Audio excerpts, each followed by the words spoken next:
Muito boa tarde, Minas Gerais. Muito boa tarde a você, meu querido amigo. Pela sua companhia, muito obrigado. Pela sua audiência, mais obrigado ainda.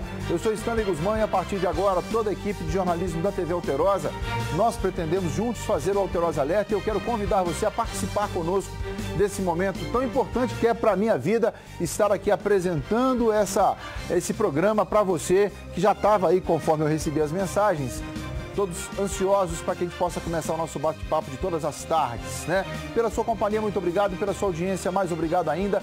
Obrigado por terem escolhido a TV Alterosa como a TV que o mineiro vê. No programa de hoje você vai ver que a Prefeitura de Sabará, cidade vizinha aqui da capital, também recuou na abertura do comércio. O prefeito determinou que parte das lojas voltem a fechar. Ele ainda está mais rígido na entrada das pessoas da cidade. Já, a minha querida Théo Correia vai mostrar pra gente como é que tá, então, a situação na minha queridíssima cidade de Sabará, que é aqui no final da Zé Cândido Silveira, na paralela, perpendicular a Cristiano Machado, coladinho em Belo Horizonte, né? Essa é a discussão que a gente está propondo sempre aqui. Como fazer com que uma cidade age de uma forma e a outra pratique a abertura do comércio de outra forma. Tudo isso você vai acompanhar comigo daqui a pouquinho. E você vai ver também que entregadores de aplicativos estão com o trabalho suspenso por 24 horas. Durante a manhã, eles fizeram um protesto pelas ruas da capital, reivindicando melhores condições de trabalho. Já eu te mostro como é que foi esse encontro dos entregadores, né, de aplicativos, para que você possa, junto comigo, formar uma opinião ou abrir uma discussão sobre esse tema. Eu acompanhei pela manhã algumas manifestações sobre esse assunto e confesso que não pensava dessa forma, não imaginava que esses profissionais passavam por situações tão difíceis e tão complicadas, né? Daqui a pouquinho eu repercuto com você esse tema aí. Eu queria muito pedir a você que participe conosco aqui das nossas pesquisas diárias, né? Você vai acompanhar, me faça o favor de acompanhar o nosso perfil no Instagram, que é Stanley Oficial TV. E lá nos stories já está postada a seguinte pergunta, a seguinte pesquisa. Diante de tanto vai e vem dos gestores públicos, né, diante de tanto desencontro por parte de alguns prefeitos, dos governadores, etc., presidente da República, a pergunta é a seguinte, chegou para nós e a gente achou que é importante colocá-la. Você acha que a pandemia virou uma questão política? Você acha que a questão política, as ideologias, os posicionamentos, os partidarismos estão incidindo, estão afetando a gestão do tema Covid-19, gestão do tema pandemia? Eu gostaria muito que você participasse, até para que nós possamos chegar com números concretos até as autoridades e falar, olha, o povo que assiste ao Alterosa Alerta está aí ligadinho na TV e está opinando. Eles acham que sim ou acham que não, que a pandemia virou uma questão, um assunto político. Participe comigo, eu teria o maior prazer de ter vocês como seguidor aqui nas nossas redes sociais.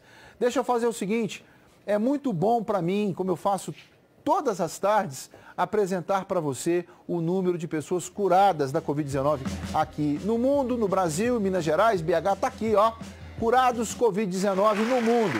São 5.833.000 pessoas, 660 pessoas que já foram curadas da Covid-19. Eu recebi uma abordagem aqui da doutora Raíssa Soares, que é um dos grandes nomes do combate à Covid-19 em Porto Seguro. E o esposo dela mandou um áudio, eu não consegui ouvir ainda, mas ela propondo uma solução aqui para o governo de Minas. Vou fazer esse áudio chegar ao conhecimento de Sua Excelência o governador, ao prefeito, porque ela, sem dúvida nenhuma, se transformou numa daquelas médicas que trabalham na UTI, trabalham na ponta, na recepção, na clínica geral e que está conseguindo um sucesso danado com o número de recuperados, né? Então fica aqui meu registro, ela é aqui de Belo Horizonte, a doutora Raíssa.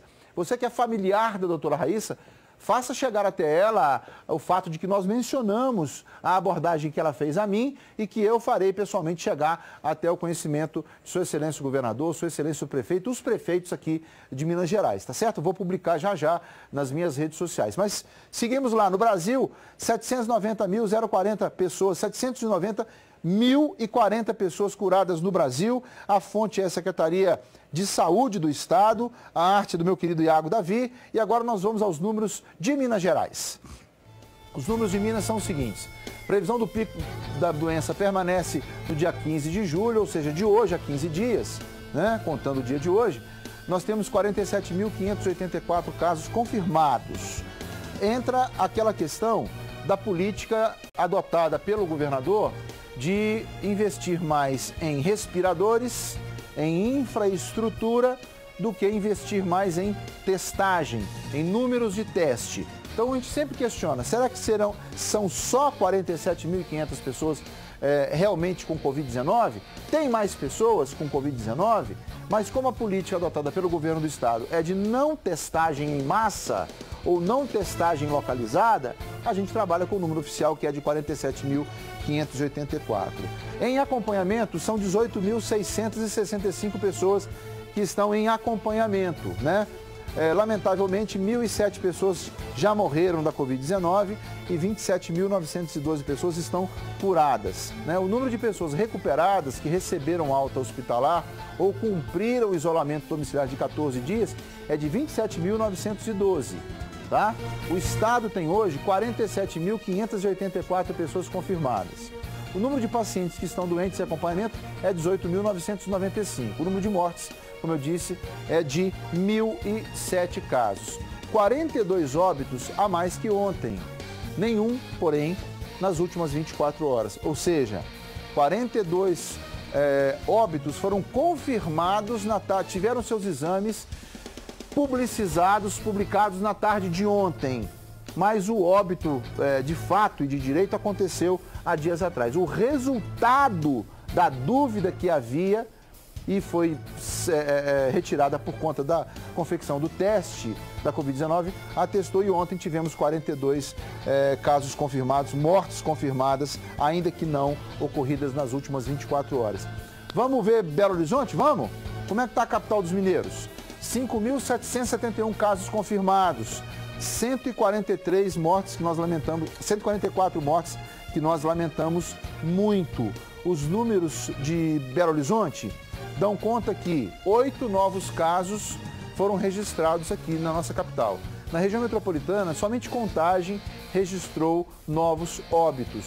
Seguimos prestando essas informações a vocês, porque aqui no caso da capital, nós não tivemos também, pelo que me consta, até o professor Urbano deixou claro isso aqui, uma quantidade grande de testagem, o que nos leva a questionar, e aí questionamento de forma mais saudável possível, se 5.771 é o número real ou se pela falta de testagem esse número não é maior, né?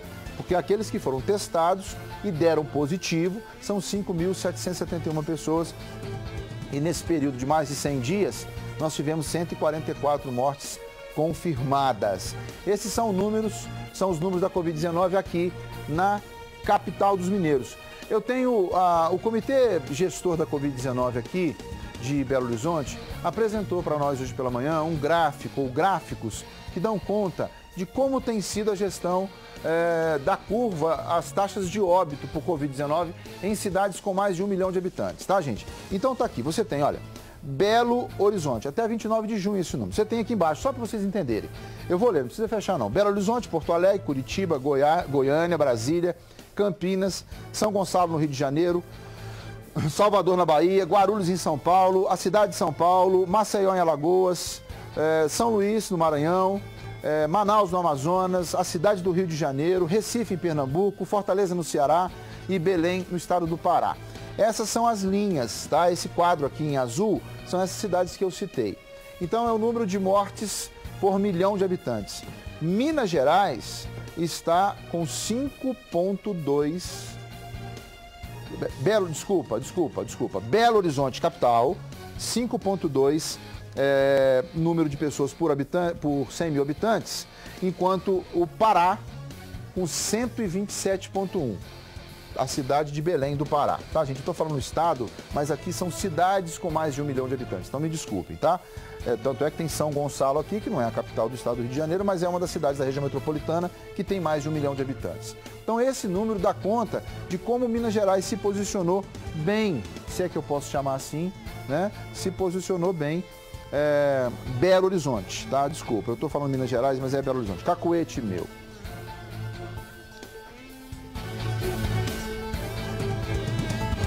Troca o gráfico para mim. Troca o gráfico para mim.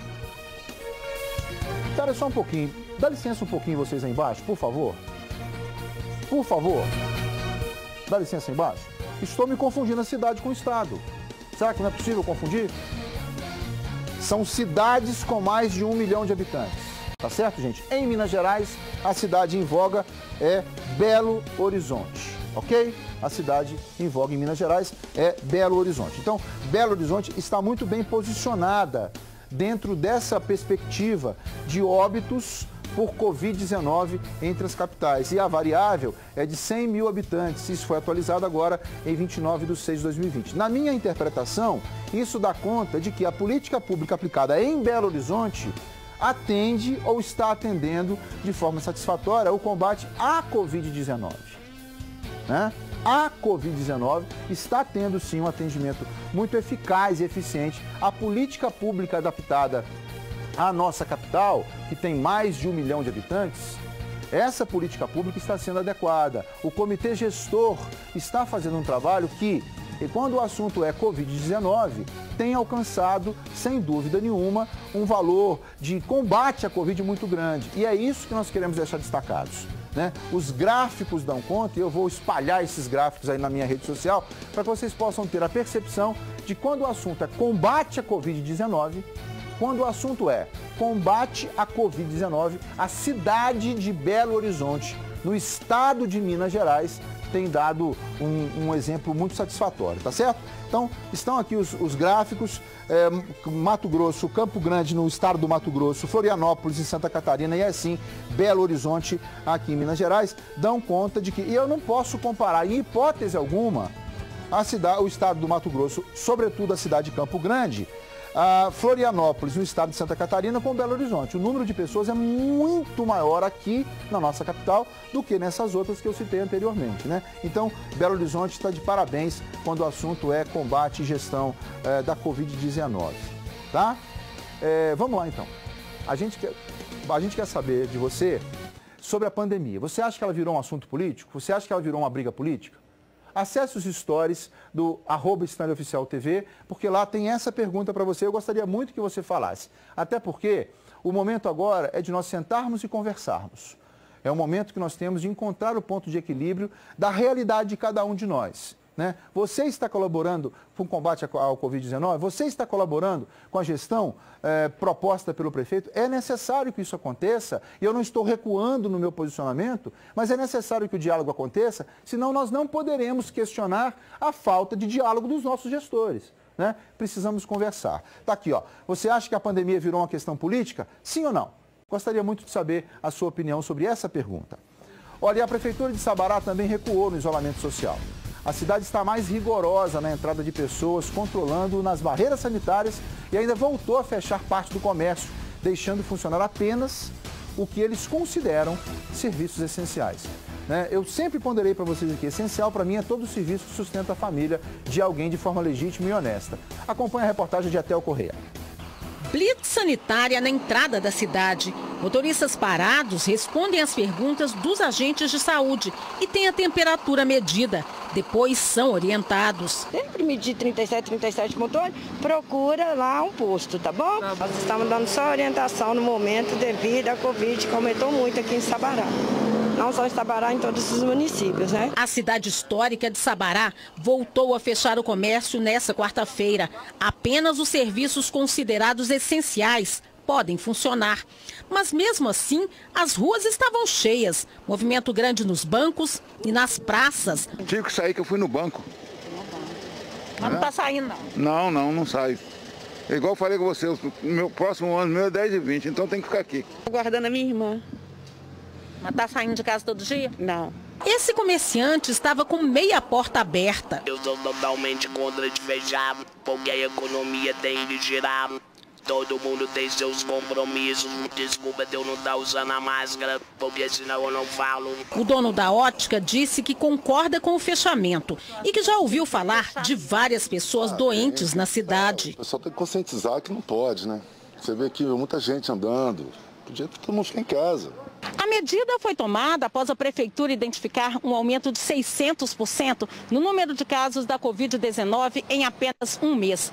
4 mortes foram confirmadas e há uma em investigação. A cidade não conta com um hospital para o tratamento da doença. Tem apenas vagas reservadas aqui na enfermaria. São 12 e 2 de UTI. Mas o atendimento é transitório. Os pacientes precisam ser transferidos para Belo Horizonte, que é a referência para Sabará.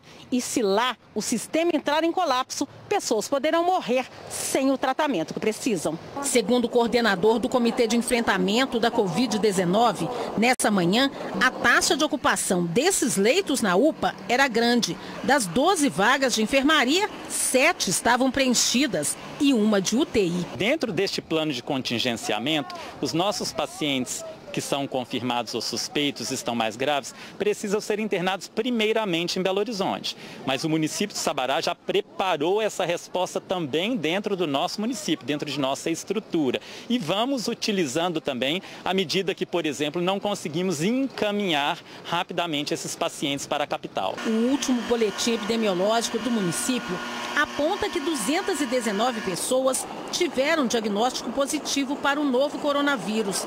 A maior parte dos casos foi registrada na área central da cidade, 72, 15 no bairro Roça Grande e 60 no Ana Lúcia, que faz limite com a capital.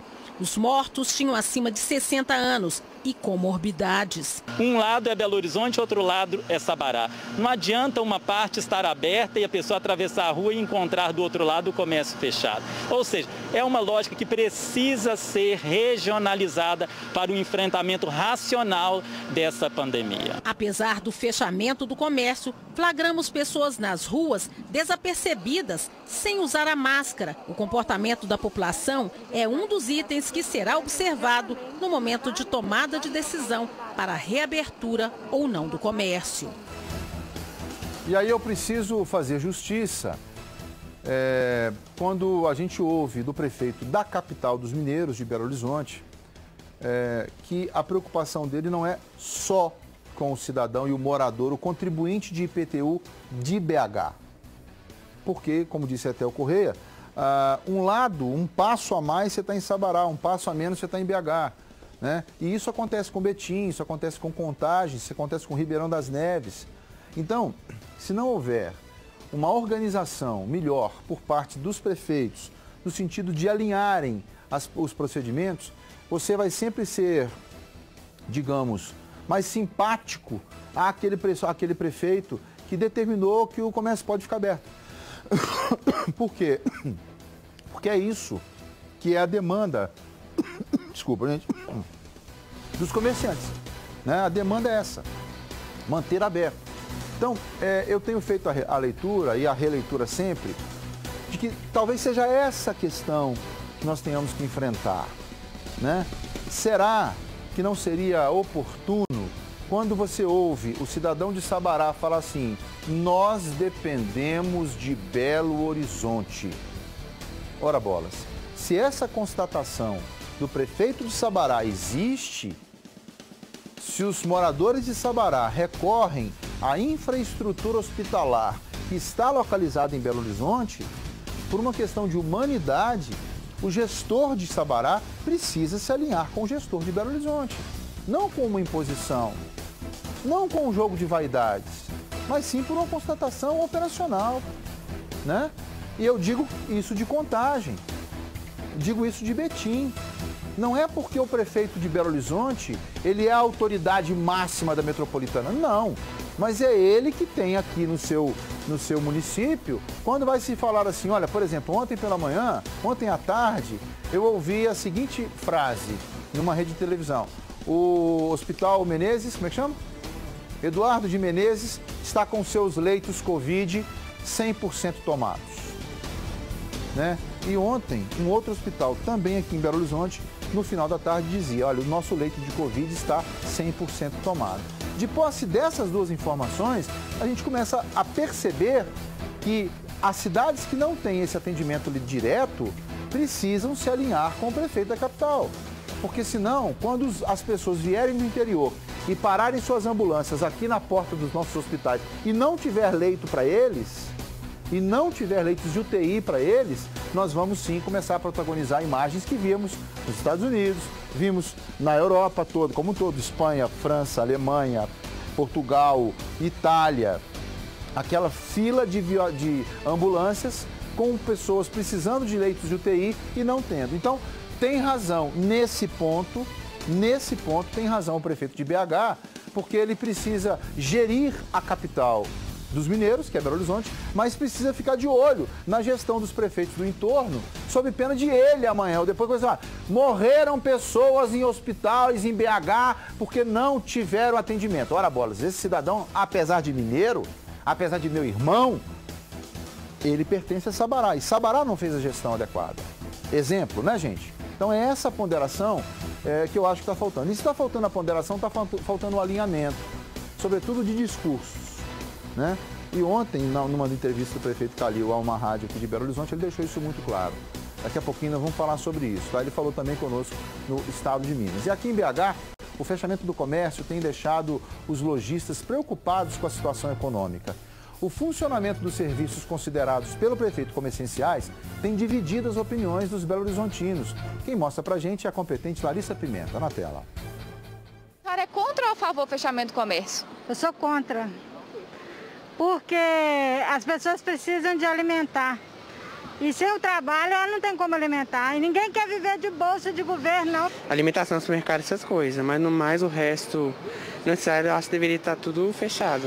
Então tá difícil. Quer dizer, fica aquela pergunta. Eu morro de Covid ou eu morro de fome? É se cuidar, né, senhor? Porque tem muitos ainda que tá ainda relaxado, né? É melhor manter até ver até quanto, né, que também que eles podem ver que a gente pode suportar, né? Para o presidente da Câmara de Dirigentes Lojistas, a situação é preocupante.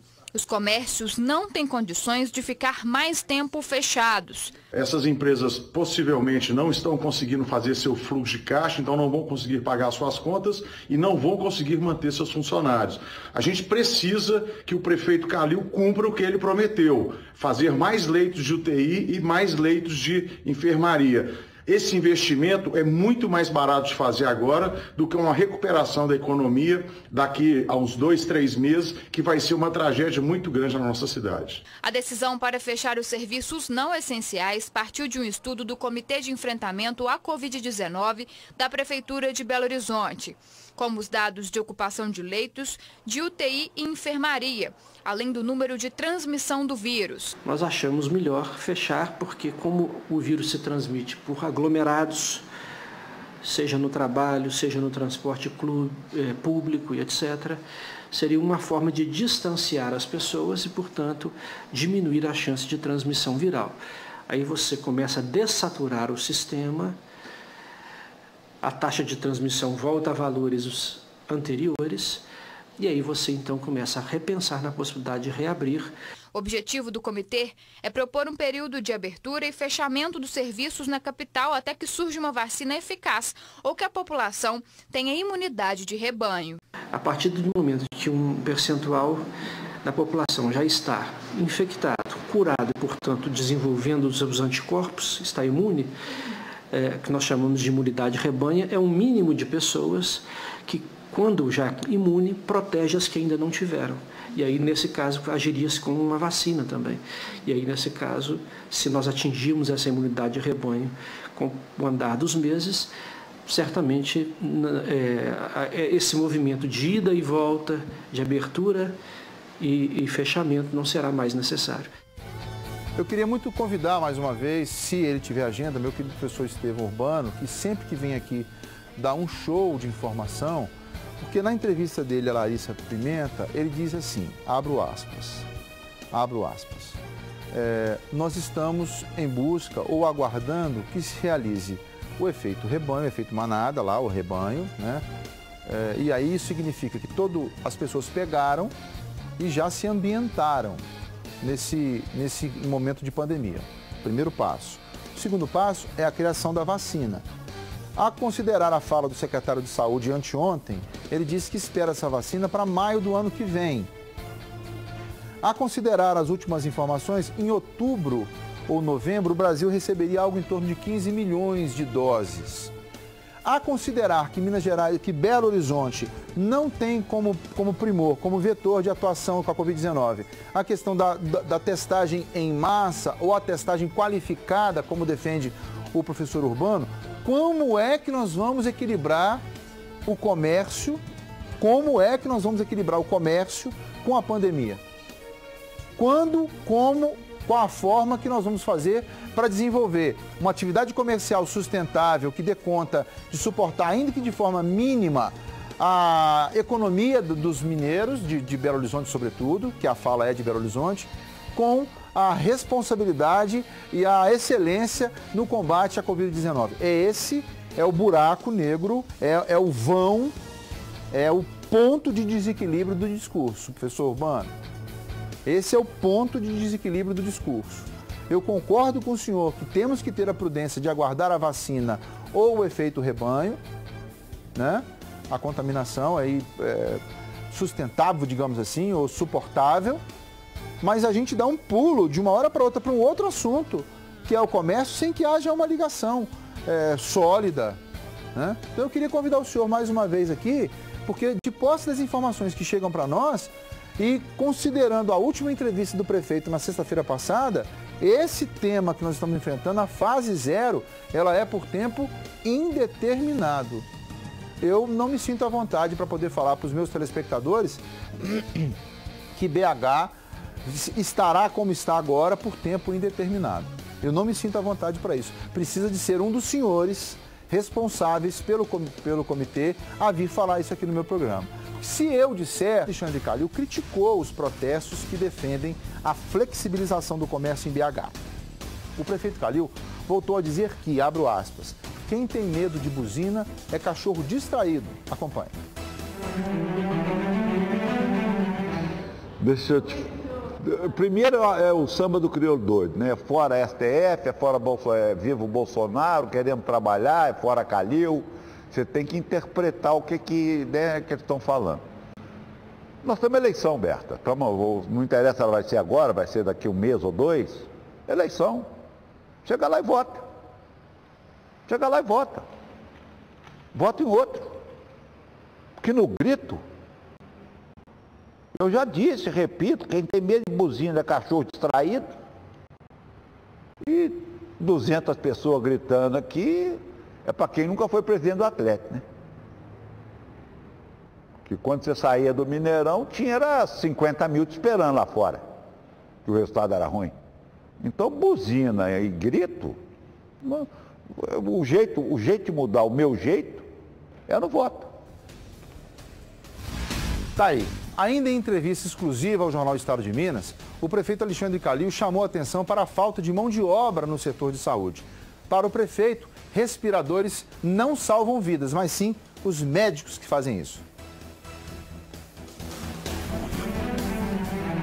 E essa matemática que ninguém está entendendo. Porque nós temos um problema que ninguém notou, que chama gente, ser humano, atendente, enfermeira, fisiologista, fisioterapeuta. Respirador não salva ninguém, não. Respirador não salva ninguém, o que salva é médico, enfermeira, atendente, fisioterapeuta, fisiologista.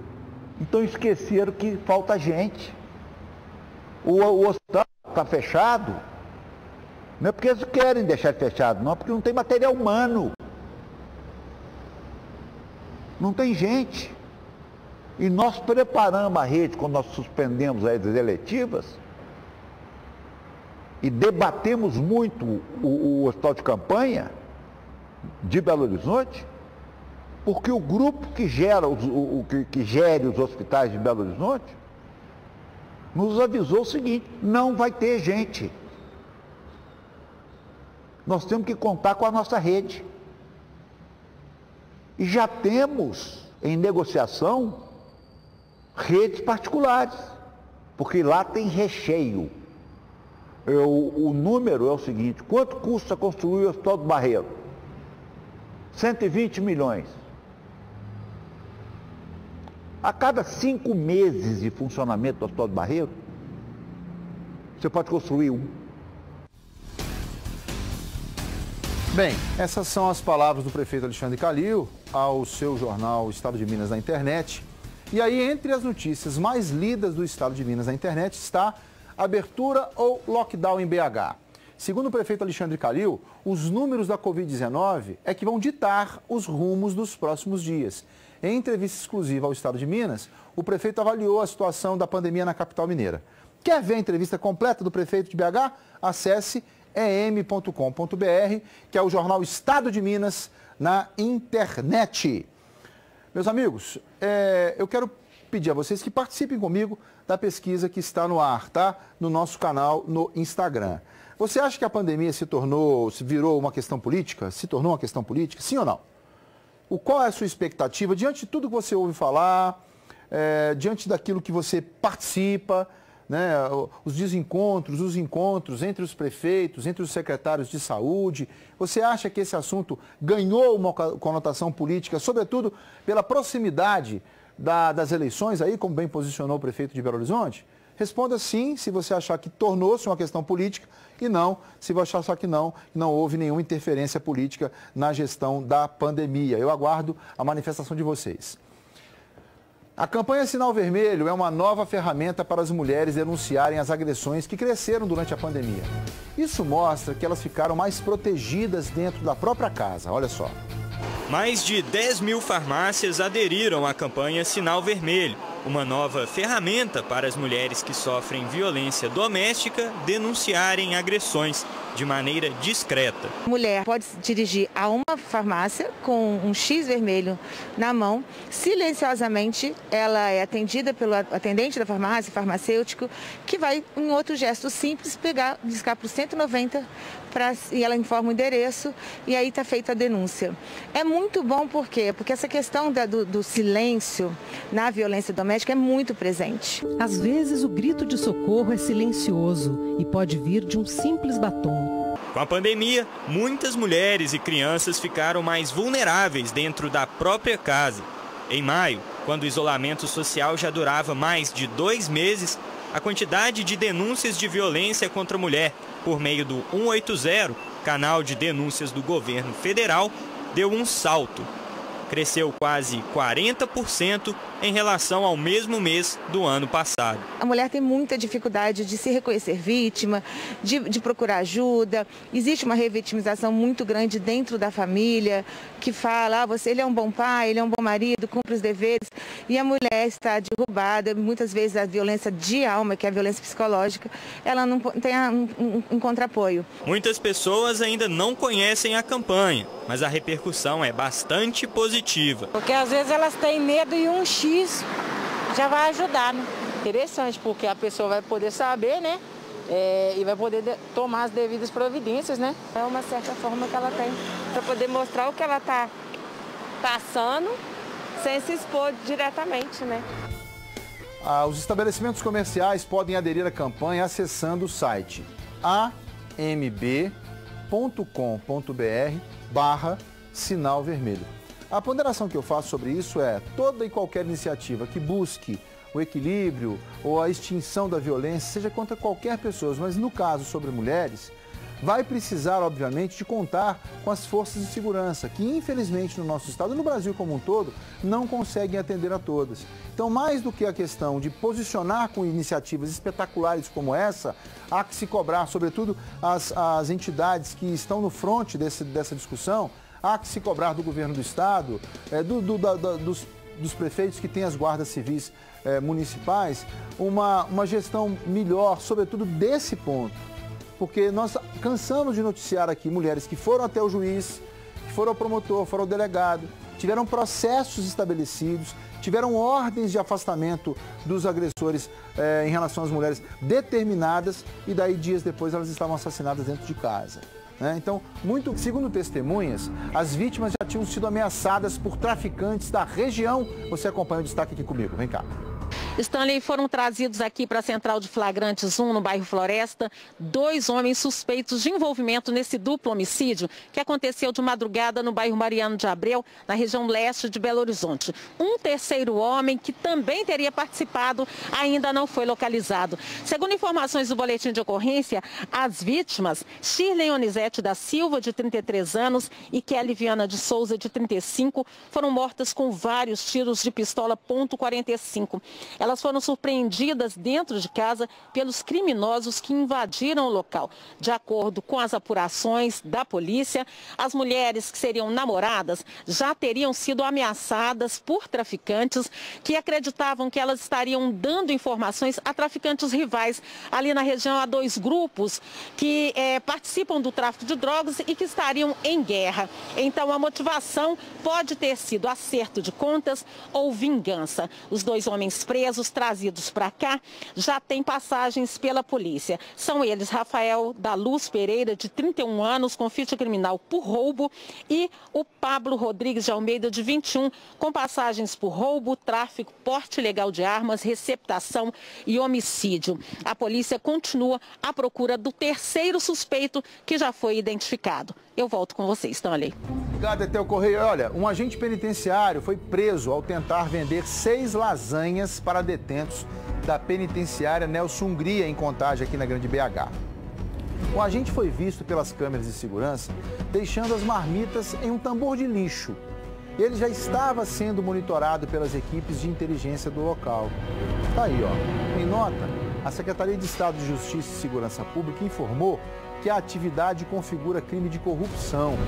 Após acionar a corregedoria, a direção da unidade prisional conduziu o agente à delegacia de Polícia Civil, onde está à disposição da Justiça para prestar os seus esclarecimentos. Está aí, o agente servindo a lasanha.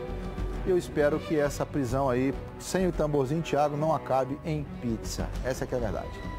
A Secretaria de Estado de Justiça e Segurança Pública e o Departamento Penitenciário de Minas Gerais confirmaram uma segunda morte de um detento por Covid-19 no estado.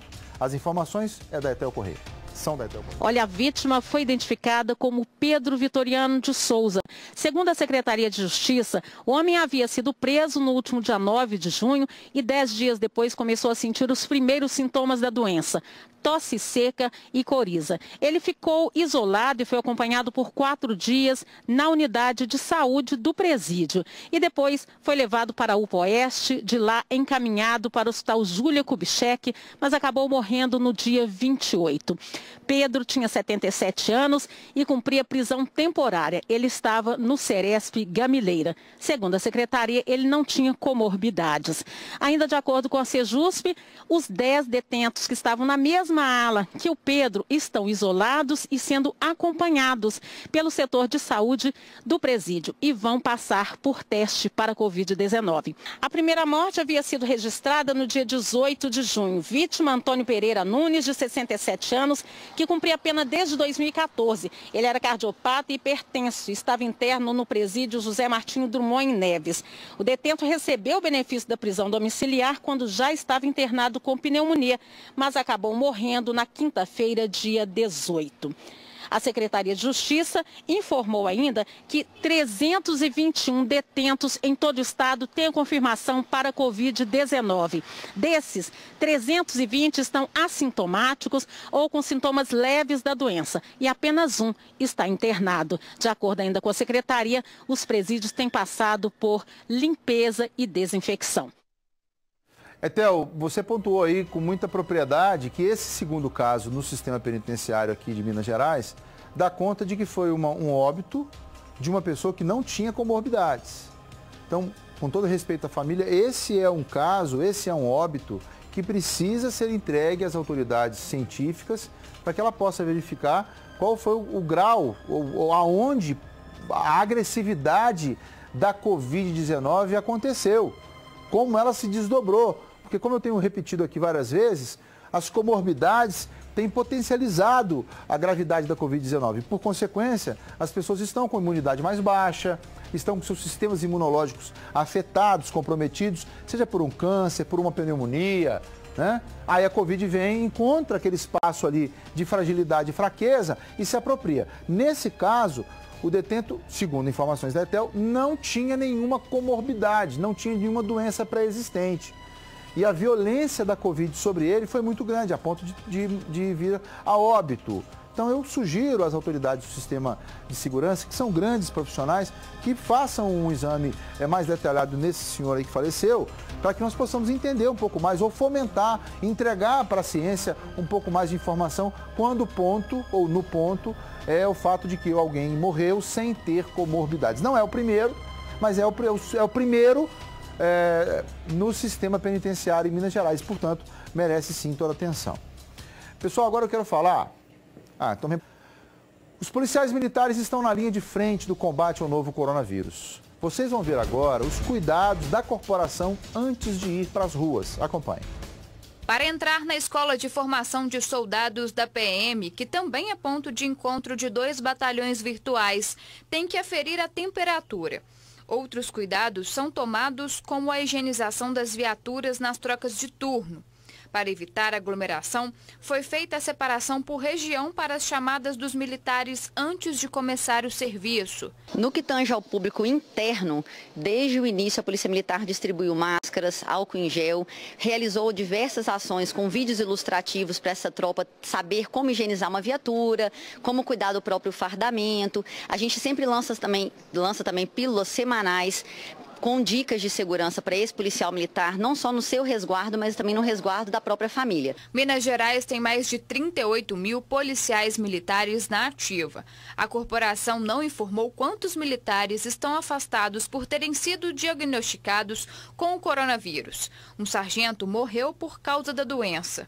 Nessas ações preventivas tem surtido efeito. É uma tropa consciente, que também está se adaptando a essa nova realidade, mas que tem feito de tudo para cumprir as determinações legais. Nós temos 2 batalhões virtuais aqui representados, que é o Batalhão Metrópole, que é a nossa tropa administrativa, que normalmente não trabalha nas ruas e que está sendo empregada nas ruas desde o ano passado com maior intensidade, e esse ano, por causa da pandemia, isso foi intensificado. E os nossos cadetes, alunos, né, dos cursos de formação, que não estão tendo aulas e também são empregados aí nas ruas. Nós acompanhamos as medidas de segurança adotadas internamente pela corporação. Agora nós vamos acompanhar os trabalhos nas ruas. Bora lá? Saia de casa somente em casos de necessidade. Cuide dos familiares que estão no grupo de risco. Se tiver que sair, utilize máscaras de proteção. A função da patrulha é de caráter instrutivo. Quem estiver andando sem máscara será abordado. Quando esse áudio não é suficiente, a guarnição ela desembarca e faz ali aquele contato com o civil de maneira mais próxima, né, a poder passar para ele ali essa questão da necessidade de respeitar os decretos municipais. Eu queria pedir encarecidamente ao capitão Laila que leve, sempre muito parceira nossa aqui, que leve um pedido que tenho recebido da tropa, capitão. E o governador do estado, sensível a esse momento, é fundamental que nós olhemos para esses profissionais, não só o policial militar, mas o Corpo de Bombeiros, a Guarda Civil, as guardas civis. Esses profissionais que não têm a alternativa de não irem trabalhar são fundamentais, indispensáveis. Governador, eles precisam receber os testes. Eles precisam ser testados. É direito deles como cidadão. É direito do praça mais novo ao comandante-geral da PM ter o teste realizado nele como ferramenta de trabalho. Cada um desses profissionais aqui, eu ouso dizer, é tão importante quanto um respirador. Porque agora vocês entenderam que a presença deles nas ruas, orientando aquelas pessoas que estão sem a máscara, é fundamental para o combate à pandemia ou à proliferação dela. Então, se eles são importantes, se eles são necessários, se eles beiram ao indispensável, assim como eles, a Guarda Civil Municipal, aqui de Belo Horizonte, Contagem, Betim, né? O Corpo de Bombeiros e outras que me falem a memória aqui agora, que não têm a opção de não irem trabalhar, sobretudo no combate, no confronto direto com as adversidades, eles merecem. Muitos militares aqui, homens e mulheres, eles são pais e mães de crianças recém-nascidas, moram com seus pais que são pessoas com comorbidades. Não é justo que eles acessem as ruas para nos proteger né? E voltem para casa sem a certeza de que fizeram um trabalho decente, de que fizeram um trabalho legal, mas acima de tudo que se protegeram. Porque do contrário, vamos ter que aquartelar todo mundo, né? Porque aí sim nós vamos saber, estão convivendo pessoas que estão no mesmo ciclo de atividades de rotina, né? Então eu queria colocar aqui diante dessa belíssima matéria o pedido meu ao governador do estado que verifique a possibilidade imediata de fazer a testagem junto aos órgãos que são de responsabilidade de Vossa Excelência, né? Bombeiros, policiais militares, policiais civis, que estão no confronto direto do dia a dia, e ao governador, aos prefeitos de Minas Gerais, que possam, uma vez tendo as suas guardas civis municipais, possam também fazer um esforço aí e colocar o teste disponível para eles, porque sem dúvida nenhuma, até na hora de abordá-los ou sermos abordados por eles, nós teremos em mente de que eles estão testados, né? Eu não quero crer, capitão, eu não quero crer que a tropa não tenha essa segurança, né? Eu tenho certeza que ela tem, mas eu gostaria de noticiar isso. Polícia Militar de Minas Gerais é testada integralmente. Olha que bacana. Olha que segurança nós teríamos.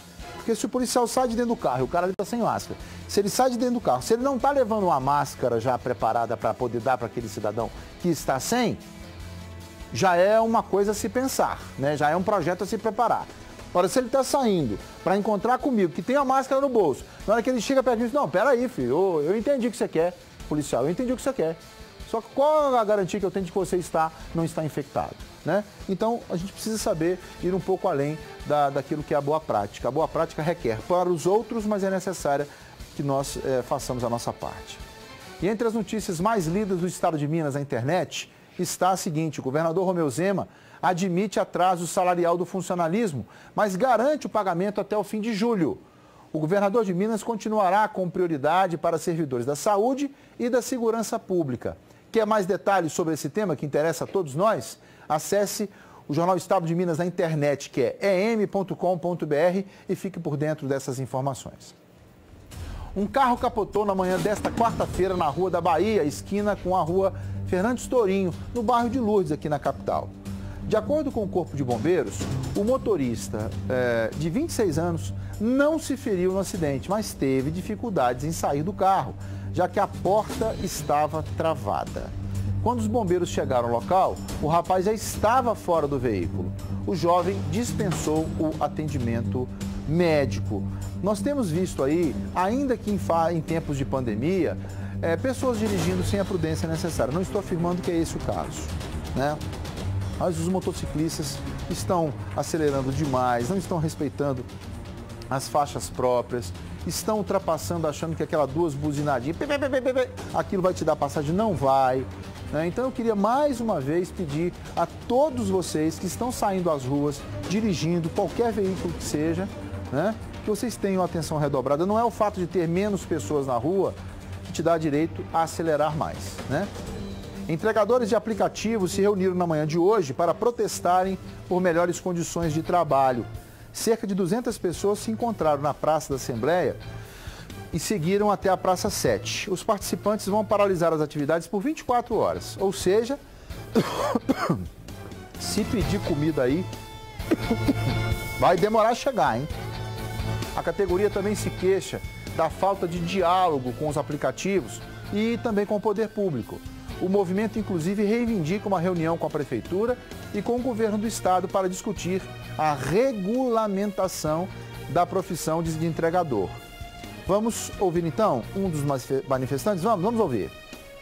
Estamos aqui com 200 motoqueiros na rua, reivindicando melhorias no nosso dia a dia de trabalho. Nós estamos cansados de ser desvalorizados na rua. Nós estamos aqui buscando uma das principais pautas hoje aqui, seria o aumento da taxa, desbloqueios indevidos. Com essa onda de pandemia, a gente tem ficado à mercê do tempo, a gente sai para a rua todos os dias com uma carga horária de no mínimo 10 horas por dia na rua e a gente não está tendo apoio nenhum. Enquanto eles não melhorar para a gente, hoje não vai ter entrega. E não é só hoje não, vários dias. Então, eu endosso os pleitos dos entregadores, porque ouvi histórias, por exemplo, de alguns que disseram que não têm acesso a banheiros. Para no turno deles de entrega, eles não conseguem acessar banheiros para poder fazer suas necessidades fisiológicas, né?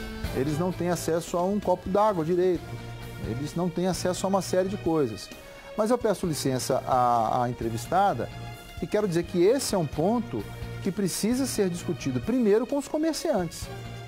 Porque quando vocês colocaram, os grandes nomes da política mineira colocaram que uma das saídas à pandemia aos comércios seria a função dos entregadores, do delivery, eu avisei aqui, isso é uma questão de tempo para dar problema. Eu avisei, tá aí, chegou. O problema chegou. Nem se fale, e aí eu não quero decepcionar vocês, mas nem se fale a esses entregadores que na ausência de vocês, outras centenas irão chegar para ocupar o espaço que você deixou hoje. Porque nós temos já mais ou menos 14 milhões de desempregados. Tem advogados fazendo transporte de Uber, tem músicos fazendo transportes alternativos. Então não se espante se vocês fizerem essa paralisação hoje, por 24 horas, mas o volume de entregas não cairia em nada, porque outros que estão desempregados chegaram e tomaram o lugar de vocês. Esse é o Brasil que precisa ser conversado. Esse é o Brasil que precisa ser compreendido. E esse movimento aí é exatamente o movimento de quando se instalou o Uber, ou no caso com a ênfase no Uber, alguns anos atrás, onde os taxistas, queridos taxistas, fizeram aí as suas passeatas, reivindicando a proteção a essa atividade, mas ao final a Uber chegou e se estabeleceu e é uma realidade e não vai acabar. Pelo menos num primeiro momento não vai acabar. Então, endosso completamente as expectativas dessas pessoas que estão aí com a função de entregadores, mas lamento informar vocês que eu não acho que vai diminuir o número de entregas hoje não, porque tem muita gente desempregada com a motoquinha, com uma moto, com uma bicicleta, de a pé, como a gente fala lá em Eugenópolis, e essas pessoas vão chegar para você, olha, o rapaz não quer trabalhar não, eu quero. Ah, mas a entrega é só R$2. Não, se eu fizer 10, eu faço 20 conto no dia, não estou ganhando nada. Né? Então, esse diálogo é necessário, é importante, o Alterosa Alerta se dispõe a interceder por vocês ou com vocês junto aos órgãos que vocês avaliarem necessários, mas lembrando desde já, a organização para qualquer pedido parte de quem pede. A organização para qualquer pedido parte de quem pede. É necessário que vocês se organizem de fato, se organizem de direito, para que o pedido de vocês não seja alguma coisa julgada no tempo. Mas, sem dúvida nenhuma, um pleito justo, sólido, a ser apresentado diante da autoridade e que ela tenha, de posse desse pedido, envergadura e saídas para poder contemplar vocês. Eu recebi esse vídeo aqui. Uma telespectadora nos enviou um vídeo de um ônibus que estava com as janelas fechadas e travadas. O veículo faz a linha Buritis, Renascença, tá? Você está vendo que, se por um lado nós estamos pedindo às pessoas que não se aglomerem, que não permaneçam em locais fechados, nas suas casas, nas suas residências, né? Mas quando nós falamos com elas que elas precisam ir trabalhar e entregamos a ela um ônibus para transitarem, o ônibus chega vedado, lacrado. Olha só se é honesto, se é justo essa posição do poder público conosco. Olha aqui, o poder público nos obriga, nos submete todos os dias. Segundo o Sindicato das Empresas de Transporte de Passageiros Metropolitano, a circulação diária é fundamental para melhorar a qualidade do ar interno, o que diminui a disseminação e minimiza as chances de contágio pelo novo coronavírus em ambientes fechados. Os coletivos devem circular com as janelas abertas, não precisa nem desenhar. Já a BH Trans informou que as empresas fabricantes de ar-condicionado explicam que as janelas são travadas para o funcionamento adequado do sistema e que o equipamento faz a troca de ar com o ambiente externo, fazendo o ar circular. Essa troca de ar se dá pelos sistemas próprios de ventilação e de exaustão do ônibus. A eficiência da troca de ar só é alcançado com as janelas fechadas. Então, segundo a BH Trans, essas empresas de ônibus que colocaram até então confortável ar-condicionado, esse ar-condicionado tem a função de substituir o ar interno pelo ar externo. Aí vocês tirem as conclusões de vocês. Eu acho que não funciona. Essa é a minha opinião, tá bem? Outra dica importante minha para você, tá? Grande oportunidade. Estou de volta e trazendo para você o destaque do jornal Estado de Minas na internet. Entre as notícias mais lidas do Estado de Minas na internet está a de que uma dona de casa encontrou um gafanhoto gigante em cima de geladeira no Mato Grosso do Sul. Olha aí. O inseto foi capturado e colocado dentro de um pote de vidro e depois solto em uma área verde de Coxim, cidade do interior do estado. Quer saber detalhes do susto dessa mulher? Acesse em.com.br, até porque essa coisa da nuvem de gafanhotos aí ainda é matéria, ainda é tema de discussão dos... Alerta! E o Cruzeiro segue garimpando promessas, um deles com empréstimo já acertado até 2021. O atacante Gui Mendes, de 19 anos, destaque do Ituano na Série D do Brasileiro, com 8 gols em 11 jogos. O outro jogador na mira é o meia Claudinho da Ferroviária. Uma proposta foi feita com a ajuda de parceiros para a compra de 50% dos direitos econômicos. Claudinho, de 19 anos, foi destaque na Copa São Paulo de Futebol Júnior com 2 gols em 4 partidas. Já o atacante Riquelmo, de 18 anos, da Base Celeste, fica à disposição do técnico Anderson Moreira para ser observado até a volta dos treinos no Sub-20. E o volante Henrique, que recebeu alta após acidente de carro, se recupera em casa. E quando ele for à Toca da Raposa, vai ver um banner colocado por torcedores em apoio a ele. Lembrando que Henrique voltou ao Cruzeiro na semana passada, depois de empréstimo ao Fluminense, e não agradou a muitos torcedores. No Atlético, o atacante argentino Lucas Prato, do River Plate, volta a ser especulado. Vamos ver por quê. Olha só, a diretoria acertou a rescisão de contrato com Franco de Santo. O empresário dele é o mesmo de Lucas Prato, Gustavo Goni, que disse que só admitia negociar com o Galo a vinda de um atacante depois da saída do outro. Então, o canal de negociação está aberto. Enquanto isso, o lateral esquerdo Hulk, que acertou a rescisão amigável com o clube, vai defender o Porto de Portugal. É o time B, para ser testado na verdade, né? O Atlético, nesse caso, manteve 30% dos direitos econômicos do jogador para o caso de uma futura negociação de Hulk, que tem apenas 21 anos e que foi revelado pela base. O Galo acertou também com os jogadores e vai quitar os direitos de imagem de junho, julho, agosto e setembro só lá em 2021. As parcelas de abril e maio ainda estão em aberto e devem ser pagas agora em julho, assim como os salários do último mês. Além disso, a diretoria definiu que a comissão técnica de Jorge Sampaoli, o diretor de futebol Alexandre Matos e outros integrantes do departamento de futebol seguirão com um corte aí de 25% nos vencimentos. No América, segue firme uma rifa online organizada pela torcida Barra Una para ajudar na compra, na verdade, né, de cestas básicas para funcionários e famílias dos atletas da base. 40% da meta de R$10 mil já foram alcançados. Show de bola, hein? Detalhes e como participar, você confere no site superesportes.com.br. Os doadores concorrem a camisas de jogadores e a um par de chuteiras. O clube cortou parte dos salários dos atletas da base da equipe feminina e de funcionários da área administrativa em maio, por causa da pandemia da Covid-19, com base na MP 936 do governo federal. Então, corta do Stanley, ou melhor, corta pro Stanley. Fica melhor assim, né, chefe? Obrigado, meu irmão. Claro, estou com saudade de você. Olha, se você perdeu alguma reportagem, pode assistir daqui a pouco no nosso canal no YouTube. Lá também você pode assistir os programas completos, já exibidos aqui na TV Alterosa. Então, acesse lá o nosso YouTube, né? A pesquisa que nós fizemos hoje trouxe a seguinte pergunta.